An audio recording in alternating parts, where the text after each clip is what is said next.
Hello students, welcome to my channel. Last class में हमने देखा था वाटर रिसोर्सेस ऑफ इंडिया। अब नेक्स्ट है हमारा डोमेस्टिक वेस्ट वाटर क्या होता है और इनके कंपोजिशन क्या है और कैरेक्टरिस्टिक क्या है, ये सब चीज़ें हम देखेंगे। ओके, सो स्टार्ट करते हैं। तो सबसे पहले डोमेस्टिक वेस्ट वाटर। तो डोमेस्टिक वेस्ट वाटर क्या है? जो घरों से जो भी अपशिष्ट पदार्थ, जो मीन्स अपशिष्ट पानी होता है, जो भी गंदा पानी होता है ना, वो उसको हम क्या कहते हैं? डोमेस्टिक वेस्ट वाटर कहते हैं। जैसे कि किचन से निकला हुआ पानी, बाथरूम का पानी, टॉयलेट का पानी, लॉन्ड्री का पानी, ये सब जितना भी वेस्ट वाटर है, इन सभी वाटर को हम क्या कहते हैं? डोमेस्टिक वेस्ट वाटर कहते हैं, है ना। और इस वाटर में आपके सस्पेंडेड पार्टिकल होते हैं कुछ। सस्पेंडेड पार्टिकल मतलब कि जो छोटे कण होते हैं, है ना, जो बहुत छोटे होते हैं, और कुछ डिज़ोल्व पार्टिकल होते हैं जो कि पानी में घुल जाते हैं। तो ये दोनों चीज़ें उसमें होती हैं। अच्छा, जो डोमेस्टिक वेस्ट वाटर है तो उसके दो कलर होते हैं, एक ब्लैक कलर और दूसरा ग्रे कलर। ग्रे कलर आपका जो होता है वो वॉशिंग, बाथिंग और किचन यहाँ से निकलता है ना। और जो ब्लैक कलर होता है वो आपका टॉयलेट से निकलता है।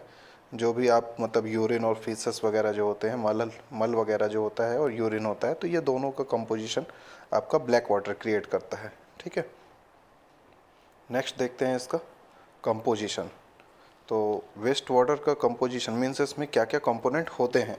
तो इसमें कई कंपोनेंट होते हैं, जैसे एक एक करके इनको देखेंगे। सबसे पहला है माइक्रो ऑर्गेनिज्म, मतलब सूक्ष्म जीव। तो ये सूक्ष्म जीव आपके कौन कौन से होते हैं? जैसे कि बैक्टीरिया हो गया, वायरस हो गए, कीड़े हो गए और उनके एग्स हो गए, है ना। और इनका एनवायरनमेंट में क्या इफ़ेक्ट है? जैसे कि अगर उस गंदे पानी से आप अगर नहाओगे तो वो नुकसान करेगा, है ना। और ये गंदा पानी जब आपका शेल फिश के पास जाएगा, शेल फिश मतलब कि जैसे प्रॉन हो गई, छोटी जो मछलियाँ होती हैं जो समुद्र के किनारे छोटी सी पाई जाती हैं, प्रॉन हो गई आपकी, है ना, और शेल फिश हो गए। तो इनको जो लोग मीन्स इनटेक करते हैं, जो खाते हैं, तो वो आपके माइक्रो ऑर्गेनिज़म फिर बॉडी में जाएंगे, तो दोनों जगह अफेक्ट करेगा, है ना। नेक्स्ट है बायोडिग्रेडेबल ऑर्गेनिक मटेरियल। बायोडिग्रेडेबल मतलब कि जो ईज़िली मीन्स अर्थ में डिज़ोल्व हो जाए, है ना, घुल जाए। अब इसमें क्या क्या है आपका? अच्छा, इस मटेरियल के अगर ये वाटर मिल जाए, बायोडिग्रेडेबल मटेरियल, तो क्या होता है? ऑक्सीजन डिप्लीशन हो जाता है। ऑक्सीजन डिप्लीशन मतलब ऑक्सीजन की कमी हो जाती है। कहाँ पे? रिवर्स और लेक्स में, है ना। तो उसका इफ़ेक्ट क्या होगा एनवायरनमेंट में? कि फ़िश की डेथ होगी और जो पानी होगा उसमें गंध आएगी थोड़ा सा, है ना। अगर बायोडिग्रेडेबल मटेरियल मिल जाएंगे वाटर में तो ऐसा ऐसा होएगा, फ़िश की डेथ होएगी और गंध आएगी। नेक्स्ट है other organic material. Other organic material मतलब कि जैसे आपका डिटर्जेंट से निकला जो भी मटेरियल है, पेस्टिसाइड्स से निकला जो कीटनाशक हम यूज करते हैं, है ना, उससे जो भी मटेरियल है, मतलब वैसा मटेरियल। नेक्स्ट फैट है, ऑयल है, grease, colouring, solvent, phenol, cyanide, है ना। तो ये सब चीज़ें मीन्स अगर मिल जाए वाटर में तो उसका क्या इफ़ेक्ट होगा? ये पहली बात तो बहुत ही विषाक्त प्रभाव पड़ेगा, टॉक्सिक इफ़ेक्ट पड़ेगा, है ना। और एस्थेटिक इनकन्वीनियंस, मतलब जो भी हमारी साज सज्जा से रिलेटेड जो भी चीज़ें बनती हैं मार्केट में, तो वो बेहतर नहीं हो पाएंगी, है ना। और बायो एक्यूमुलेशन इन फूड चेन, मतलब जो food chain in the sense, जैसे कि मान लीजिए ये जो भी ऑर्गेनिक मटेरियल हैं तो उनको जीव जंतु खाएंगे, है ना। जैसे मान लीजिए पर्टिकुलर एक मैटर है कॉपर, अगर ये पानी में कंटिन्यू जाता जाएगा तो मछली तो पानी में ही रह रही है, तो कॉपर उसके अंदर एक्यूमुलेट होता जाएगा मछली के अंदर। धीरे धीरे जब उसका एक्यूमुलेशन बढ़ता जाएगा, कॉपर की मात्रा उसकी बॉडी में बढ़ती जाएगी, तो वो उसके लिए नुकसानदेह है। और फिर उस मछली को मान लीजिए किसी दूसरी बड़ी मछली या दूसरे जानवर ने या इंसान ने इवन खाया, तो वो मटेरियल वापस इंसानों में आ गया, है ना। तो बायो एक्यूमुलेशन मतलब उस पर्टिकुलर मटेरियल का उस जीव के अंदर एक्यूमुलेट हो जाना, इकट्ठा हो जाना, है ना, ये बायो एक्यूमुलेशन कहलाता है। तो फूड चेन में बायो एक्यूमुलेशन हो जाएगा, है ना। नेक्स्ट है आपका न्यूट्रिएंट। कुछ न्यूट्रिएंट भी पानी में आपके ज़्यादा हो जाते हैं, जैसे कि नाइट्रोजन, फास्फोरस, अमोनियम, ये सब चीज़ें अगर ज़्यादा हो जाता है तो फिर उसमें भी आपका ऑक्सीजन डिप्लीशन होगा, टॉक्सिक इफ़ेक्ट आएगा, है ना, और यूट्रोफिकेशन होएगा, मतलब कि ये भी वही चीज़ है, एक हिसाब से एक्यूमुलेशन ही बोलेंगे इसको। मतलब खाने की चीज़ों में अगर न्यूट्रिएंट ज़्यादा हो जाए तो वो भी नुकसानदेह है ना, मतलब एक पर्टिकुलर लिमिट तक रहे तो ही उसको खाने योग्य वो रहता है। अब जैसे ही वो ज़्यादा हो जाएगा तो फिर वो मीन्स नुकसान करेगा। तो यूट्रिफिकेशन मतलब न्यूट्रिएंट किसी भी पर्टिकुलर मटेरियल में, फूड में ज़्यादा हो जाना बेसिकली, है ना। नेक्स्ट है मेटल्स। तो मेटल्स अगर ये पानी में मिल जाएंगे, मतलब जैसे Hg आपका मरकरी है, Pb है, लेड है, कैडमियम, क्रोमियम, कॉपर, निकल, ये सब चीज़ें अगर ज़्यादा हो जाती हैं तो उसका भी आपका टॉक्सिक इफेक्ट होएगा और बायो एक्यूमुलेशन होएगा जीव जंतुओं में। ठीक है। नेक्स्ट है, अगर इनऑर्गेनिक मटेरियल की बात करें, इनऑर्गेनिक मटेरियल मतलब एसिड हो गया, जैसे कि हाइड्रोजन सल्फाइड, है ना, और कुछ बेस हो गए, ये सब चीज़ें अगर पानी में ज़्यादा हो जाएंगी तो कोरोजन इफेक्ट आएगा पहली बात, और दूसरा टॉक्सिक इफेक्ट होगा इसका। नेक्स्ट है थर्मल इफेक्ट। थर्मल इफेक्ट मतलब पानी का गर्म होना। अगर ऐसा कुछ होता है तो आपका फ्लोरा एंड फौना में आपका मीन्स कंडीशन उनकी सही नहीं रहेगी, है ना, उनकी जो स्थिति है वो बदलती रहेगी। नेक्स्ट है ऑडोर और गंध। अगर हाइड्रोजन सल्फाइड मिक्स हो जाए पानी में तो ऑडोर आएगी, गंध आएगी, और उस मिले हुए पानी से क्या होता है, जो आपके एस्थेटिक मटेरियल बनते हैं, जो साज सज्जा से रिलेटेड जो मटेरियल बनते हैं, तो वो ख़राब होंगे और टॉक्सिक इफ़ेक्ट भी जनरेट होगा। तो ये सब चीज़ें होंगी अगर ऐसे ऐसे कंपोनेंट पानी में अगर मिल जाते हैं तो, है ना। और ये कंपोनेंट कौन से हमारे, ये डोमेस्टिक वेस्ट वाटर के कंपोनेंट हैं। ठीक है। नेक्स्ट देखते हैं इसके कैरेक्टरिस्टिक, मतलब अगर ये पानी में मिल जाते हैं, है ना, तो क्या इफ़ेक्ट उसका निकल के आता है, तो वो कैरेक्टरिस्टिक कहलाएगा। तो अगर क्लासिकल वेस्ट वाटर की हम बात करें तो उनको 3 मेन कैटेगरी में डिवाइड किया गया है। पहला फिज़िकल कैरेक्टरिस्टिक है, फिर आपकी केमिकल कैरेक्टरिस्टिक है, नेक्स्ट बायोलॉजिकल कैरेक्टरिस्टिक है। तो फिज़िकल कैरेक्टरिस्टिक मतलब कि ऐसा कैरेक्टरिस्टिक जिसको आप फिजिकल सेंस से या किसी इंस्ट्रूमेंट से मेज़र कर सकते हो। फिजिकल सेंस से आप उसको समझ सकते हो कि उसका टेम्परेचर कितना है, उसका कलर कैसा है, उसका ऑडोर कैसा है, गंध कैसी है ना। सॉलिड्स को आप सिंपल इंस्ट्रूमेंट से मेज़र कर सकते हो, उसकी टर्बिडिटी जान सकते हो, है ना। तो ये सब चीज़ें आप फिज़िकल मीन्स फिजिकली उसको मेज़र कर सकते हो, तो इसलिए ये कैरेक्टरिस्टिक आपकी फ़िज़िकल कैरेक्टरिस्टिक कहलाएगी, है ना। भौतिक विशेषताएं, गंदे पानी की भौतिक विशेषताएं कि मतलब वो कैसा दिख रहा है, कैसा कलर है उसका, और कितना गर्म है, टेम्परेचर उसका कैसा है ना, और उसमें कौन कौन से ठोस, मतलब किस किस साइज़ के ठोस हैं, तो ये सब चीज़ें आप सेंस कर सकते हो, तो ये फिज़िकल कैरेक्टरिस्टिक कहलाएगी। नेक्स्ट आता है हमारा केमिकल कैरेक्टरिस्टिक। केमिकल कैरेक्टरिस्टिक का मतलब है कि उसका, उस गंदे पानी का पीएच जानना, उसमें डिज़ोल्व ऑक्सीजन जानना, ऑक्सीजन कितनी घुली हुई है ना, ऑक्सीजन डिमांड जानना, बायोकेमिकल ऑक्सीजन डिमांड जानना, फिर न्यूट्रिएंट उसमें कौन कौन से हैं, टॉक्सिक सब्सटेंस कौन कौन से हैं, है ना। तो ये सब चीज़ें मेज़र करना, तो ये केमिकल कैरेक्टरिस्टिक के अंतर्गत आता है ना।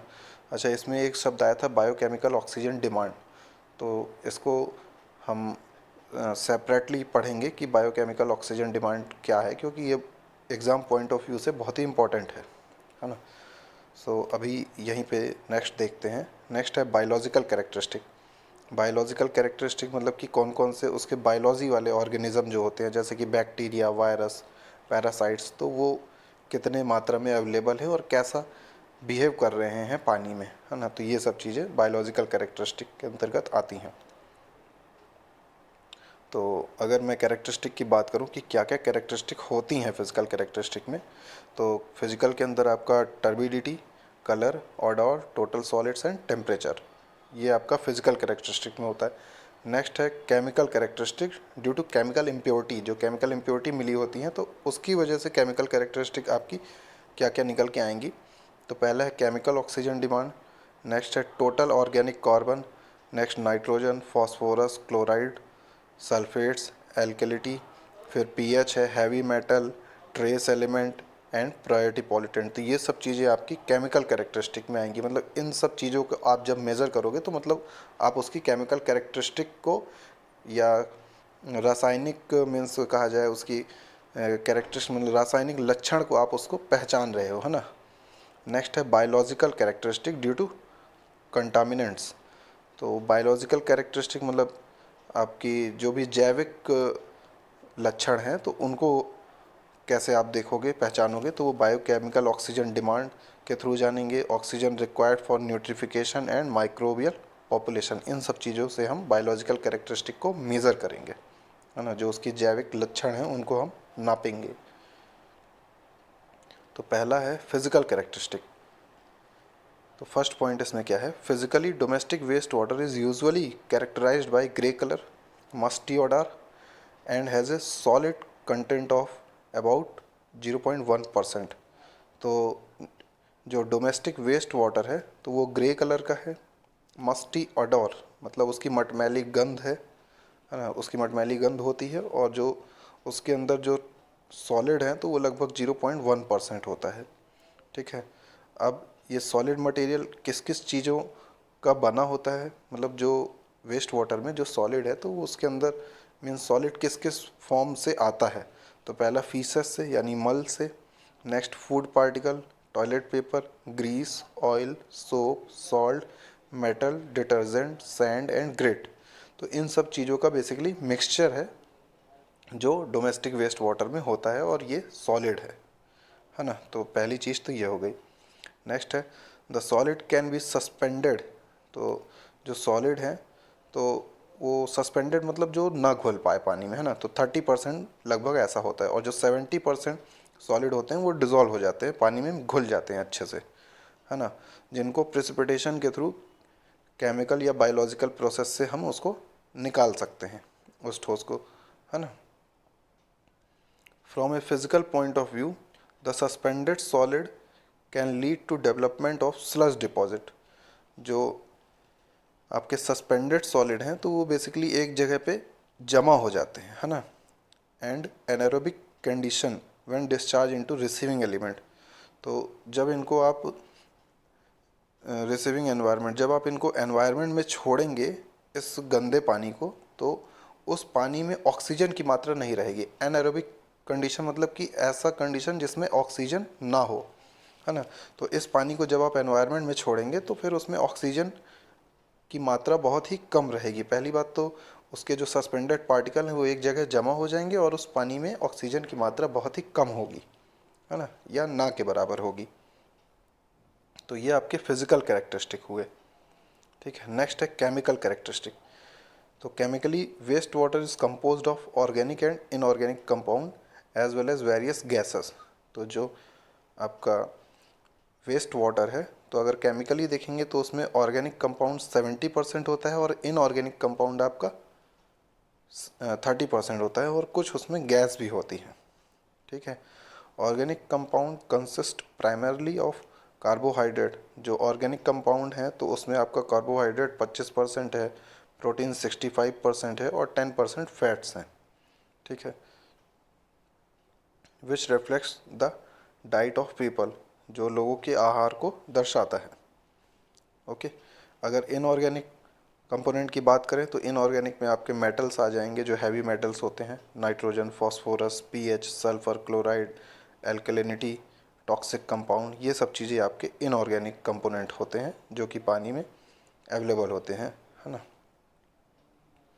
Since waste water contains a higher portion of dissolve solids.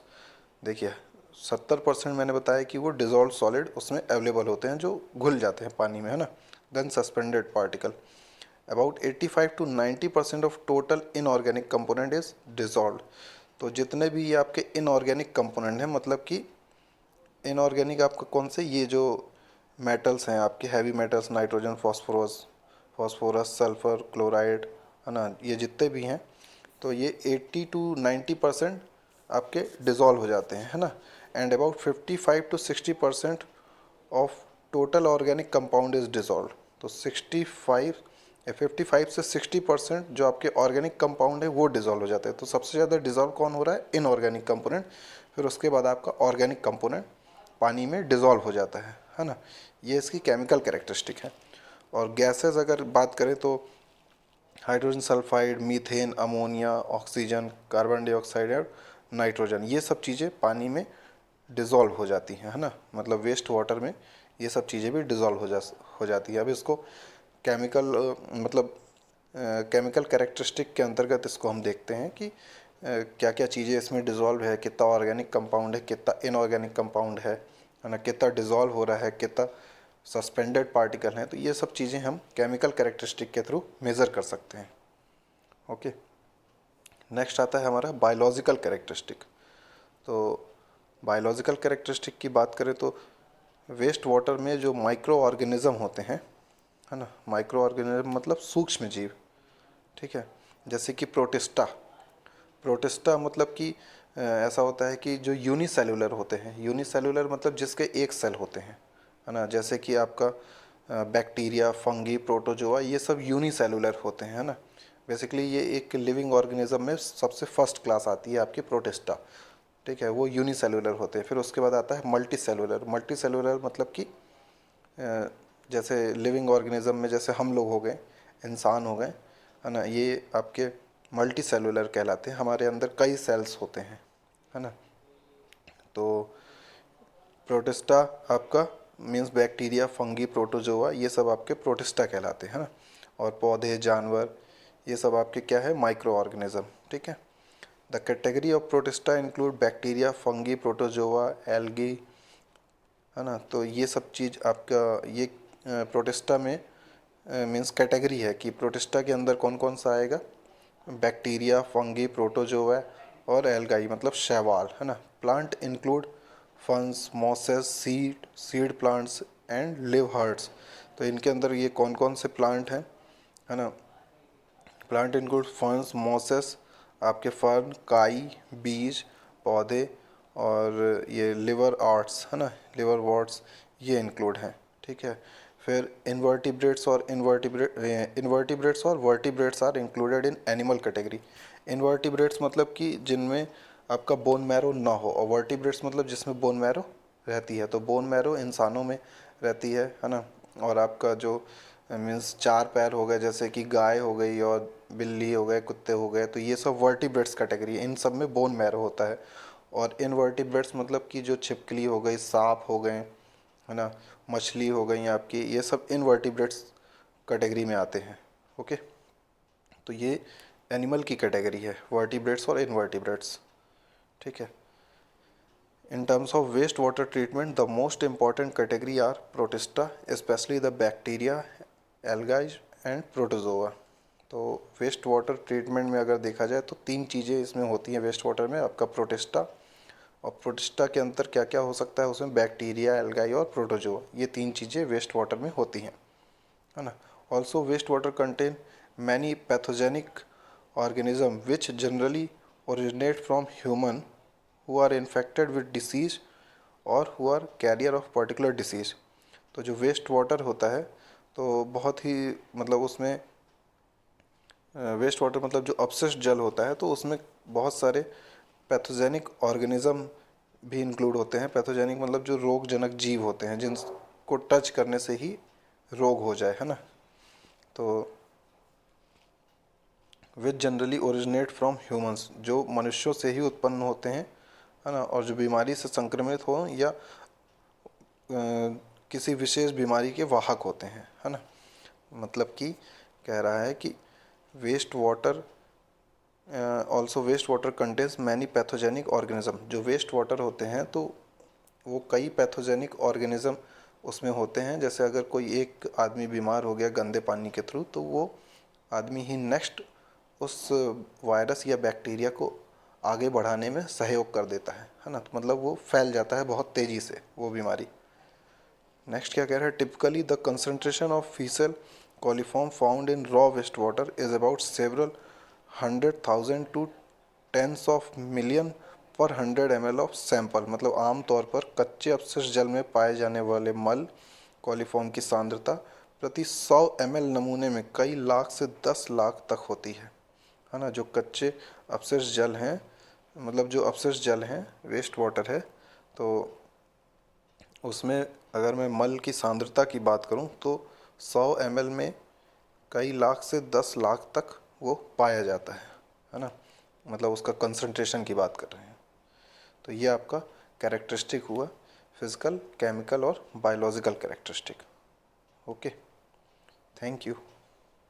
ये था आपका डोमेस्टिक वेस्ट वाटर का कंपोजिशन, कैरेक्टरिस्टिक और डोमेस्टिक वेस्ट वाटर क्या होता है। Okay, thank you.